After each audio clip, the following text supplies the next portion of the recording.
I would like to welcome you all to the roundtable of June 20th. And I want to start with a quote.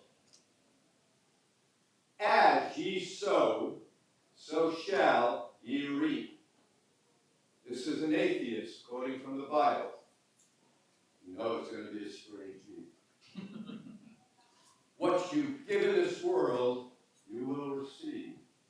Does anyone disagree with that philosophy? Let me see a hand. Good. Start with a story. Howard Kelly, and this is a true story, was a college kid. And he was going door to door selling greeting cards, trying to pay his way through college. And the truth is, Howard Kelly sucked as a salesman. He was terrible. So bad that he was down to one thin dime in his pocket, and he was hungry. And he was thinking about quitting. And he was thinking about giving up on his life. Well, he came to a door, took a deep breath, and decided, Jesus Christ, I'm going to ask for food. I'm hungry. And he knocked on the door. Well, unfortunately for Howard Kelly, a stunningly beautiful young woman came to the door. And Howard Kelly did what most of us do when confronted by a stunningly beautiful young woman. He choked. All he could get out of his mouth was a glass of water. Well, she looked at how pitiful he looked. And she said, no, this guy needs a whole lot more than a glass of water. And she filled a very tall glass of milk, cold milk, handed it to him. And Howard Kelly sat back and he drank that milk and he loved it. How much do I owe you? He answered. And she said, well, Mama says we should never take payment for kindness. And Howard Kelly was touched. He was touched. This was a good person. He was a good human being. He was invigorated by the milk, more invigorated by the spirit of this young lady. He decided he wouldn't quit. He decided he wouldn't stop. He decided to knock on every damn door he came in front of. And he did pay his way through college. And beyond. Well, the young lady who answered that door got older in time. And one day she got very ill. And they rushed her over to the local hospital. And the local hospital couldn't handle this. They'd never seen anything like it before in their lives. So they sent her to the big hospital in the city. They looked her over. They couldn't figure it out. She had one chance for survival. One. So they flew the finest specialist of her neurological condition across the country. They flew Dr. Howard Kelly, who got on a plane, went across the country, looked at her chart, and looked at the town she was from, and he had a feeling. Just a feeling. Just something there that said, could it be? And he ran to her room. He didn't walk. And when he looked in, though many years had passed, one look, he knew it was her. And Dr. Kelly made a determination. He would not stop. He would not rest. He would not sleep. He would not, under any circumstance, stop his work until he found the cure. And he didn't rest, and he didn't stop, and he didn't sleep. Found the cure. When the woman was awoken and told she had many, many more years of life ahead of her, you can imagine the feeling, folks. But then he started shaking a bit. This was all experimental. Insurance wouldn't cover any of this. This had to be an astronomical bill. And the bill was delivered to her room, put in the lamp next to her bed. With timid hands, she picked it up and looked at the bottom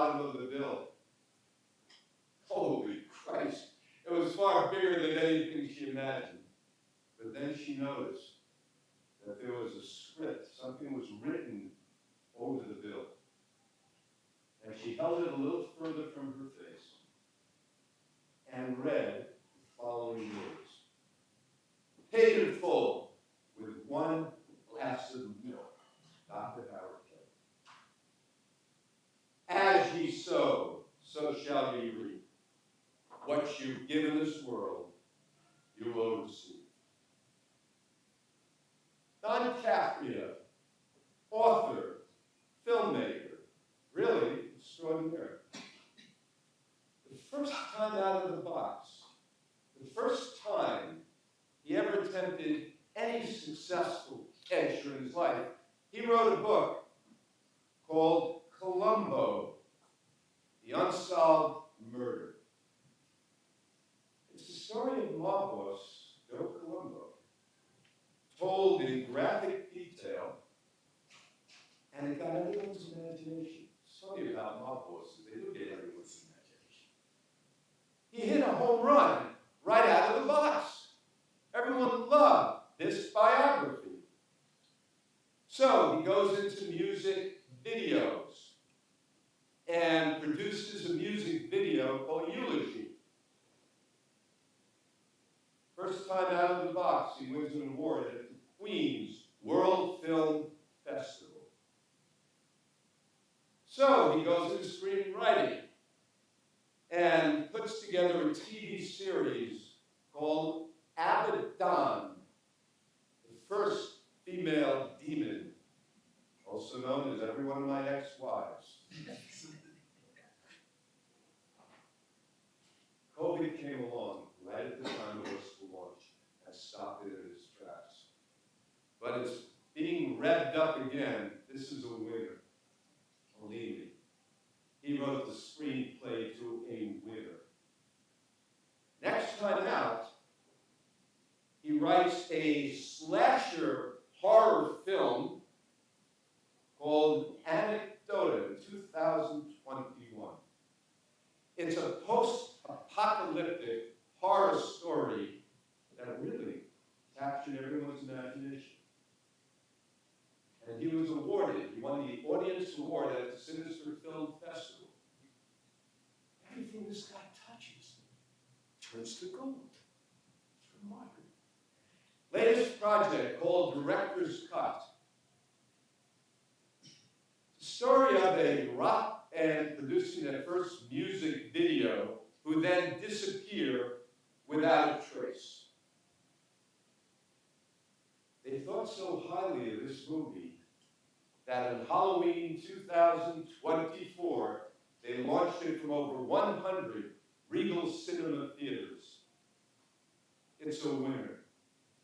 So what happens when you sow courage to touch subject matter that no one else has the guts, the balls to touch? What happens when you combine it with imagination? Answer, you reap success. Don Capria. Yeah, up to you.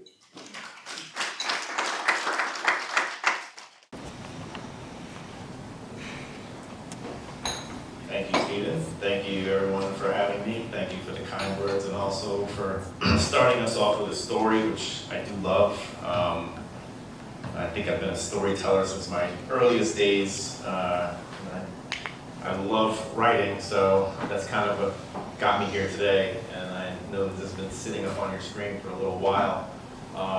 We did film a movie in 2023 called Director's Cut. This is the poster film, if you can see it here. If not, it'll be up on the screen in a few. And it was about a rock band, venturing into the woods to shoot a music video, their first music video. And the film came from a very special place for me because it was a place of fear. The COVID story that he talked about happened to all of us, and during that time, I think the film industry shut down and everyone was nervous to do work. So I shot Anecdota, which was a low-budget horror short film, and yes, we won at Sinister Film Festival, which was an amazing experience. But I wasn't through, so I knew I wanted to do more. And it was peak COVID. A musician hit me up and said, "Hey, we're really looking to shoot a music video, and no one's filming right now." So we ventured out into the woods of Pennsylvania to this abandoned school, and we started shooting a music video. And in that moment, there was this sense of reality, like, well, we're in a very unsafe area, and I don't know my way around, and we're about 3.5 hours from New York City, so fear set in. And I said, if someone breaks into this building right now, they're gonna rob us for everything we've got. And I'd never get insured for a camera again. So I start checking doors, walking around, and I thought, well, if we fight back, I was like, no, if we fight back, they'll kill us. And if they kill us, no one's gonna find us for weeks because there's no cell phone service here. So at that moment, I came up with the idea for director's cut, which the elevator pitch is a band gets hit up by a director on social media to shoot a free music video. He lures them out to the woods of Pennsylvania to trap, torture, and kill them. So I know that there was probably some information that was sent out about me and the film. I did bring the trailer with me so that I could play it. We can maybe dim those lights, and I will give you guys a look-see.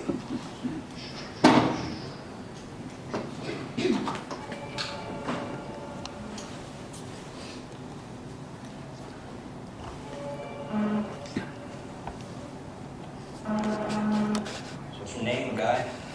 They call me Mr. Director. Cool. So, Mr. Director, what's next? I think we're gonna record a music video. There's a director who wants to shoot us for free. That's cool. Seems too good to be true, but give me the break we need. There'll be no drop. It's not alone your big moment. Yeah, this is it. Let's explore.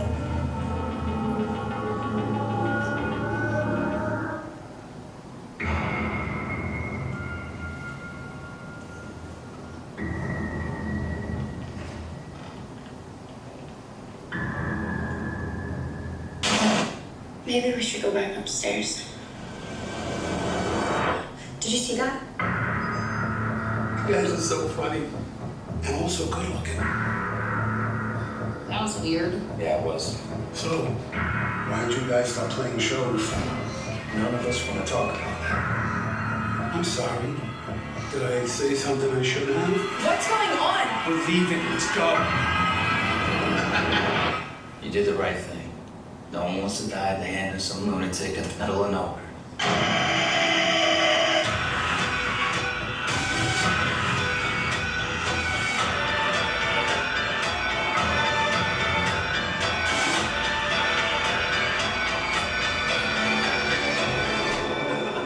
I love the energy in the room.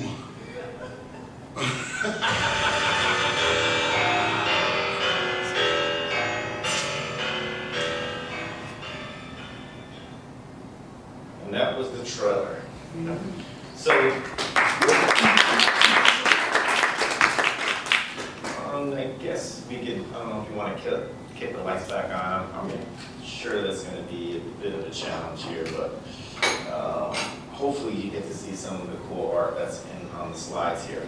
So, when I first created the film, and it had that simple log line of this band from Long Island going to shoot this music video, you know, you're at the basic level of storytelling, right? You have a plot, okay? But I want to do more with the film. I knew from the beginning of that film that I could create a much deeper, darker story within that story.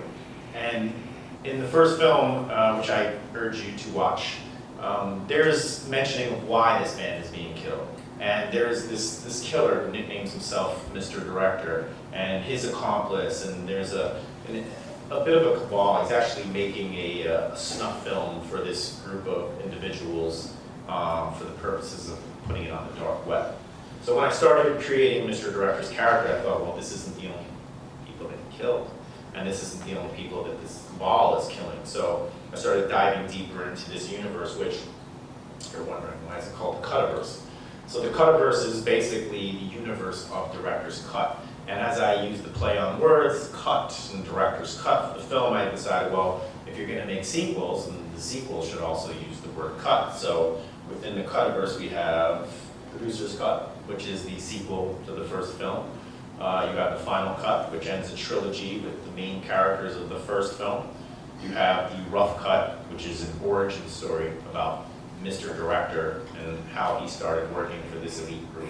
And then Babs, his assistant, the first cut, is really a story about someone who's not a killer and life turns her into one. So I started mapping out, and these are just 4 of the films in a possible 8-film franchise that I started working on. And as I'm scripting and I'm looking at what we did with the first film, I started to realize that we were in the best position to set up feature films. And every film goes through a grueling process while you're making it, and we did it independently. It was my main producer, Anthony Carpenito's here. We went out, we raised the funds, we shot it through the SAG strike, through the writer strike with permission from both the unions. And it's a grueling process. There's everything you could possibly think of that could go wrong while making a film goes wrong. And then all of the things you didn't think of, they go wrong too. So you go through this process, and at the end of the day, you're sitting in an editing room and you're looking at all of this footage and you're putting it together, and you have no idea what it's going to be, right? Because I had been warned off by a lot of people. It's like, well, that's a lot of money and that's a lot of commitment. You're going to spend, 3 years of your life working on this film project. How can you afford to do this at a low budget level? And what happens if it doesn't work? What happens if it doesn't work, right? So you don't know what's going to happen until you put it out to market. And with the original film, the biggest success story I got from it was when I learned about the rating system, and I learned that, well, people like the film. You have to, at some point, be able to say how and why this works. So when we started getting reviews, and we started getting press, and we started getting critics talking about the film, and we started to see that they liked the film, we knew it didn't die on the table. Because the truth is, you can turn on a low-budget horror movie right now, and within the first 5 minutes, you're turning it off. It doesn't work. There's no story. These new actors that you're watching, they're not that good. So with Director's Cut, we started to see it was very well received. We released on Halloween 2024, theatrical. Regal was the first partner that we took on for the theaters, but we ended up developing relationships with about 8 different theater groups across the country. And this came by way of one of Anthony's investors, Brett Marks, was someone that was really interested in the film, but he was also someone that came with a background in film on the theatrical side. He had owned cinemas. He was partners with Bud Mayo and starting Cinedyne, which is now Cineverse. And when I handed the script to him first, and we started at that version of the story before we even brought cameras out or anything. He said, well, you plan on making this low-budget horror film for streaming. He's like, there's a really good shot that they'll take this into the theaters. He goes, unlike drama and comedy, there's a lot of low-budget horror films that are doing well at the box office. So we shot a proof of concept. Next thing you know, I'm on a plane and we're going down to Knoxville, Tennessee to Regal headquarters, meeting with the president of the company and the marketing team. And we showed them the proof of concept. They fell in love with it, and they guaranteed us 100 theaters. So it was not part of the original plan. I really thought we were just going to shoot something, send it into the festivals, do streaming and DVD, and let the film live for 40 years. But getting into theaters, it opened up a whole new Rolodex of contacts for us. And it was a good run, and I say that because we did data on the places we were able to market to. We hit VOD on 3/18, so right now the film is available for rental, download, anywhere you want. And streaming would happen in the fall, probably close to Halloween. And right now we are in talks with both Shudder and Peacock. So that was the first film.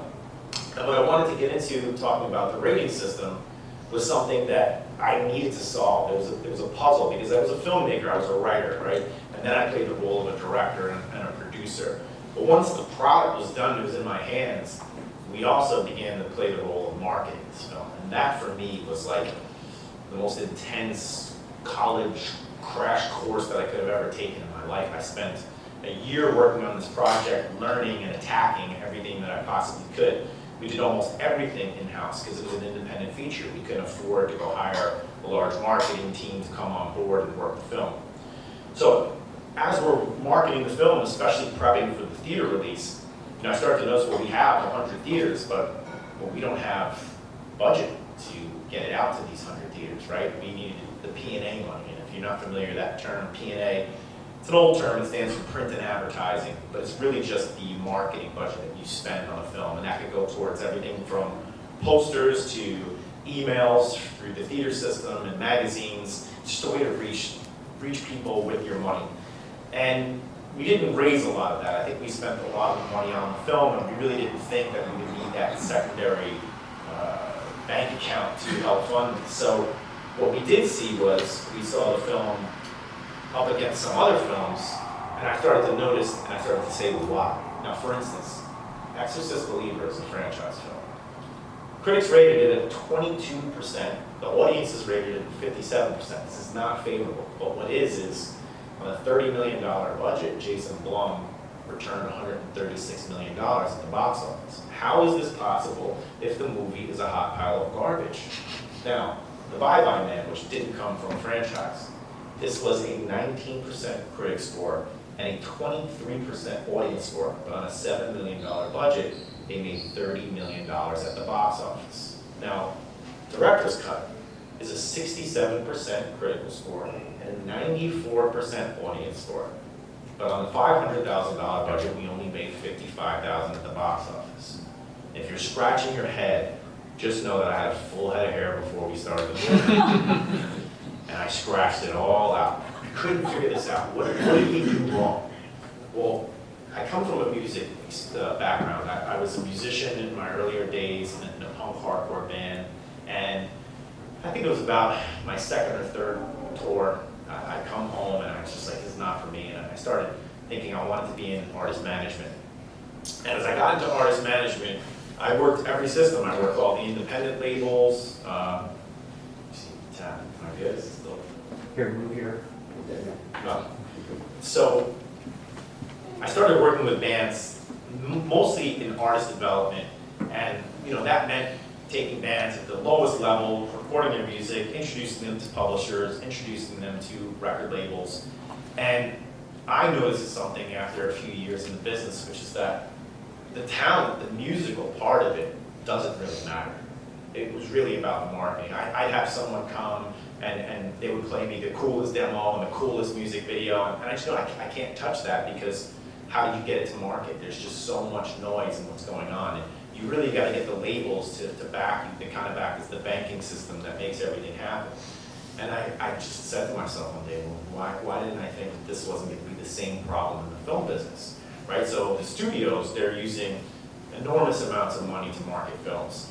And at the independent level, they're not spending so much, but they're making money, especially in this niche genre. So I learned that what Exorcist had and what The Bye Bye Man had that we didn't have was the armor of the marketing budget.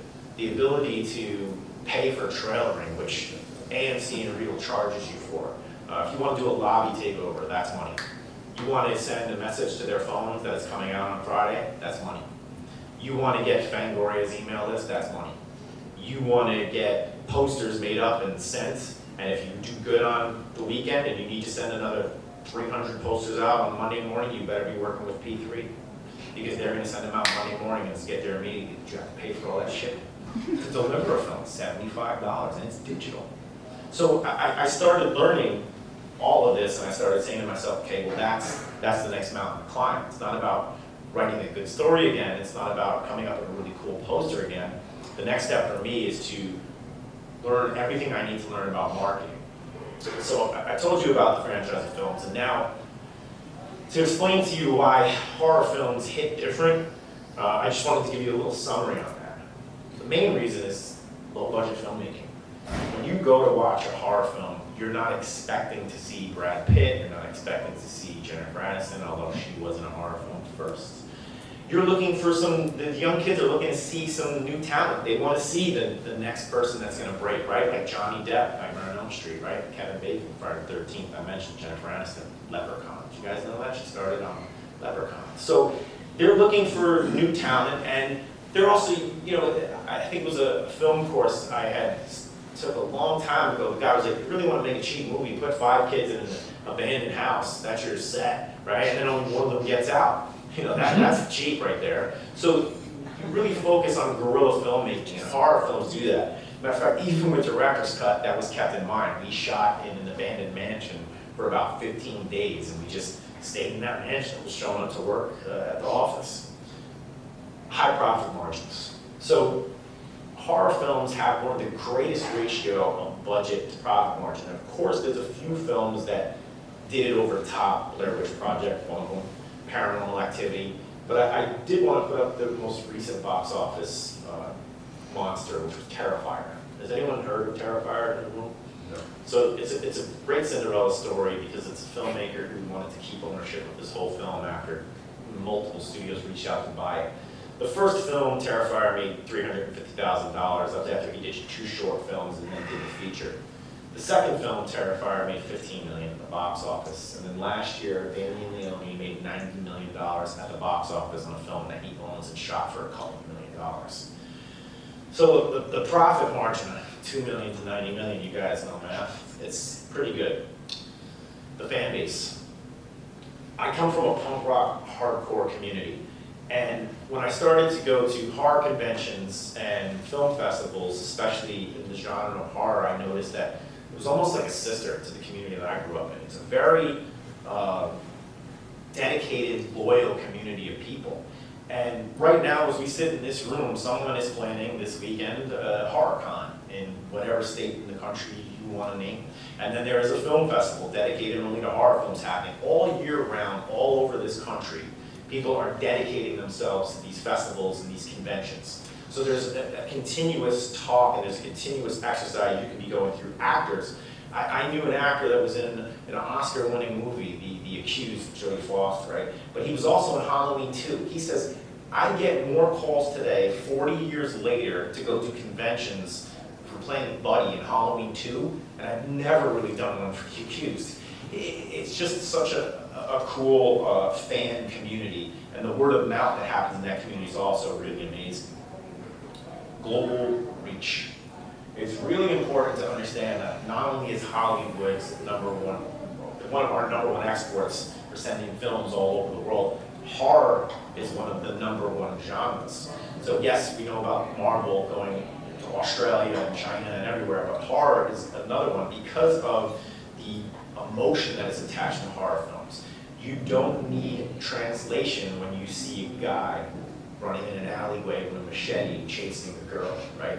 While comedies and drama, sometimes we get lost in translation and buyers from other markets are just not interested in picking up the film because they don't think it's going to sell well. They are picking up horror in over 100 different markets around the world. Streaming performance. Well, we are in the era of watching movies mainly from the couch. So on all of these OTTs, nicknamed for streaming services or the real name for the streaming services, they all have the horror category. Why? Because they're outperforming all of these other categories. It is one of the top ranked contents on these services. So there are services that are dedicated to horror, like Shudder, Screambox. But if you go on Netflix, if you go on Showtime, HBO, Hulu, Amazon Prime, all of them have a horror channel, and many of the times you'll see that pushed all the way up to the top. Seasonal demand. So, I've always said this, horror films are holiday films. Just like at Christmas time, you want to watch, It's a Wonderful Life and Elf.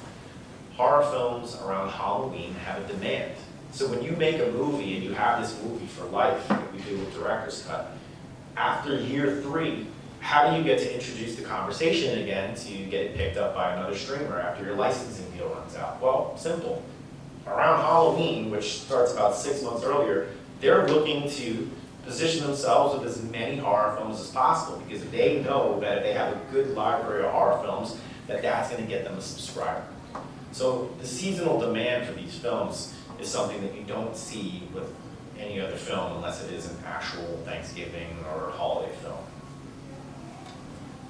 Ongoing monetization. So again, going back to what happens within the Disney, Marvel, DC universes, there's a lot of ancillary money to be made in the horror world. There is DVD, which still is a big seller, especially at the conventions, because people love physical media that follow this genre. There's comic books, there is graphic novels, merchandising, t-shirts. To give you an idea, forget about my clout, but to give you an idea, Friday the 13th makes an average of $2 million a year in t-shirts since the movie came out. So it doesn't end. I think now, this year, more Halloween, the movie t-shirts from 1978 are selling this year than they did in the 70s or the 80s. It's a merchandising genre. Again, I didn't wear one today because I wanted something a little nicer, but I have quite a few. The revenue windows, as we discussed, streamers and all the different places that these films make money, because it's not just a movie. It's going to live in all of these spaces. So while theatrical is the one that you really want to go for because you could have the highest return in the shortest amount of time, TVOD, does anybody know what that is? Transactional video on demand. It's getting fancy for you here. I learned all of this stuff within the last year, so do not feel bad.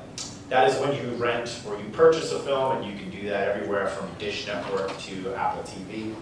SVOD, that's your subscription video on demand, and that's when you pay monthly for a Netflix or an Amazon or a Hulu, and you get to watch it for free. Then new and up and coming, especially in the younger demographic, is AVOD. AVOD is advertised video on demand. So there's apps like Pluto and Tubi that allow people to have the app for free on their phone, watch a film with commercial breaks. Now, we all know what commercial breaks are because everything we used to watch on TV was with commercial breaks. At some point, kids were like, no effing way, I'm paying for the app. And then all of a sudden, the credit card gets cut off by mom and dad, and they're like, you know what, I will watch it with commercials. That's pretty cool. So we're seeing a surge in advertised video on demand. The foreign markets, as we discussed, that horror is a front runner when selling overseas. And then the merchandising. So, you know, all of these places is where you're going to see transactions made for horror film. Campaign management. So this is where we really had to dig in, and I want to give you a little bit more history about my musical management background, because I did a little bit more than just straight music management.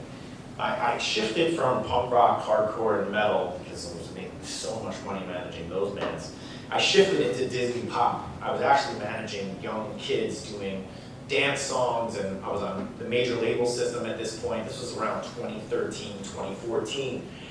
And at that time, there was a lot of new apps coming out. You know, we had Dub Smash, we had Musical.ly. Does anyone know what Musical.ly was? So Musical.ly was the TikTok before there was TikTok. It is the same company. It was purchased by ByteDance, and then they turned it into TikTok. And it was a really smart move. I was at the Musical.ly launch in San Francisco, and I watched the entire app grow, and then them say, okay, we're going to take all these kids that we have an app now, and we're going to have them as adults.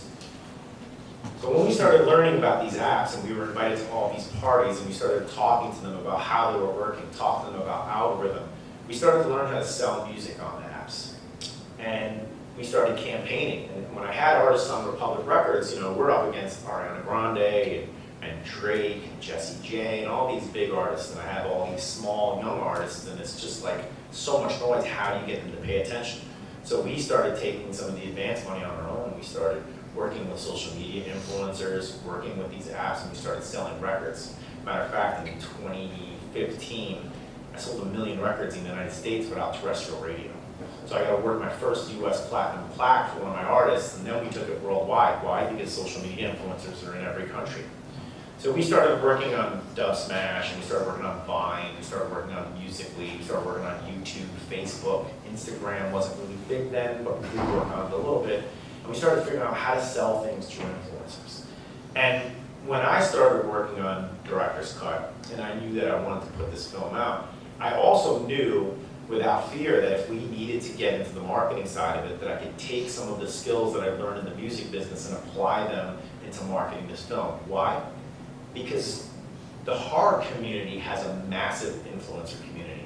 It is one of the top film influencer communities. These specifically horror film influencers every day are giving you reviews, telling you about their favorites, telling you about a new movie. Now the studios have caught wind of it, and they're inviting them, they're flying them to the premiere parties, they're taking them to South by Southwest, putting them up in hotel rooms and making sure that they watch their film for the first time so people can see it.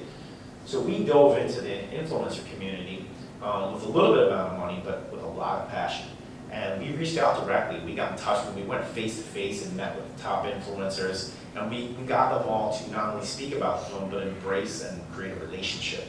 So in moving forward, all these relationships that I started building on the marketing side, I could open up a horror movie marketing firm right now to help smaller movies go and get out to places that are hard to reach.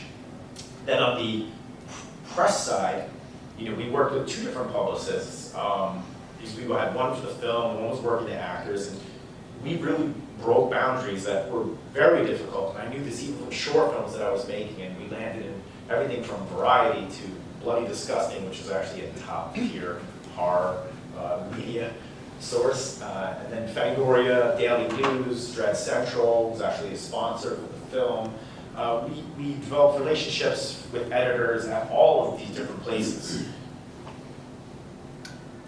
The theater analysis. I wanted to show you because it's important to know in the micro how you know something works.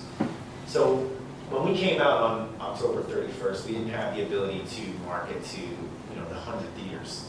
But we did spend money on national marketing, right? Because press is national, right? Social media influencers, that's a national spend, right? But then on the geo-targeted spend, we did work with Fandango, we did work with Regal Limited, and we did some stuff on Facebook and Instagram in specific targeted areas. Apple Cinema White Plains, opening weekend, we did 3,991, I'll call it 4,000. Cinema Village, we did 2,200. Alpine and Bay Ridge, 1,700. Deer Park in Albany. Regal Deer Park's actually Long Island. Oh boy. $1,000. And Colony Center in Albany, $944. That was an average for those theaters of about $2,000. Now, I'm not a mathematician, but if you're averaging $2,000 a theater, and you were to have released, let's say, in 1,000 theaters. You're doing $2 million on a $500,000 movie. But then you need to figure out what your marketing spend is, right? There's this scale that you have to be able to balance. You have to understand, well, how much money am I putting in to get that number out? Does anyone know what a wide release is? So wide releases in this country are about 3,500 and above, so 3,500, maybe 4,000 theaters. Again, I'm talking about small numbers because this is what we have a grip on, is getting into a few hundred theaters and creating a story. Because once the story is created, once you start talking about sellouts, when someone throws up when they're watching your movie, then the press follows and then the mob follows. So I did this analysis so that I could take a look at it and say, well, what if we were to have spent the money that we spent in those 5 places and other places? And it turns out to be not only profitable, but it can be massively profitable. Projections, if we were to take the same exact style and film that we did, the same exact relationships, and not ask for anything more, which I know we built the bigger and better things, but from a modest approach, if we opened in 100 theaters and we spent, we made $2,000, which we made the other one, 2 weeks in the theaters, it would be almost $500,000. If we opened in 500 theaters, which is still a very small opening, and we did $2,000 for the 2 weeks, it would be a $2 million return. This is just the first theatrical release. If you opened in 1,000 theaters, 2 weeks, $4 million in the return. If you were making $3,000, which is still a modest amount to make for the weekend, and you did 3 weeks, you're looking at $9 million. And then if you're doing what Terrifier and some of these other films have done, and you're grossing $3,000 a week, and you get into 3,000 theaters, you can have $18 million on the gross side. And it's not something, it's possible. It's very possible. It's really about marketing. I'm not going to pull up, because I love the Terrifier franchise, but they're not getting the same scores. People talk about the film and say it's just a gore film, and that's why people go see it. Well, people still go see it. They broke the world record last year for the highest grossing unrated film of all time. Comp titles.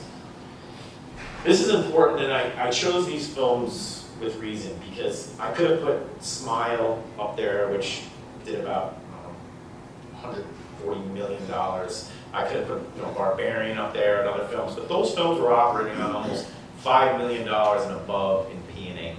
So I didn't want to list any of those films. I wanted to list films that were operating on a small P&A budget. Terrifier 2, the second film, off a $1 million budget, did $15 million. Rec 2, Quarantine, on a $2 million budget, did $45 million. Late Night with the Devil, $1 million, it did $11 million. The In a Violent Nature, has anyone heard of that film? No, but you know what? They made $4.5 million off that film. And then Clown in the Cornfield, big fans of Clown in the Cornfield in here? You've never heard of it, but they made $9 million this year in 2.5 weeks. So this is some of the titles and projections, again, keeping it at a limited budget on the marketing spend. How do we make a movie? Well, the timeline for it, it's about 30 days of pre-production. The shooting schedule for the film, the next film, is 24 days, which ends up being 30 days in total because you have to have days off to sleep after working 16-hour days. Post-production, about 90 days, that's what we spent when we made Director's Cut. We were very fast in the last phases of the filmmaking. And then distribution, theatrical, streaming, we're still in the release phase. We released in theaters on Halloween, we released on VOD in March, and now we're looking to have our third release, which will happen in the fall, and then the discussions start for overseas. So the film's continuously being released, so it kind of never ends. The investment, that's young Mr. Director, it's a little light in here, but he's pretty badass. $2 million per film. $8 million for the entire franchise of films that I showed you. That's 4 feature films in about a 5-year span to make them. $1 million is dedicated to the production side of the film, and then $1 million is set aside for the print and advertising marketing campaign.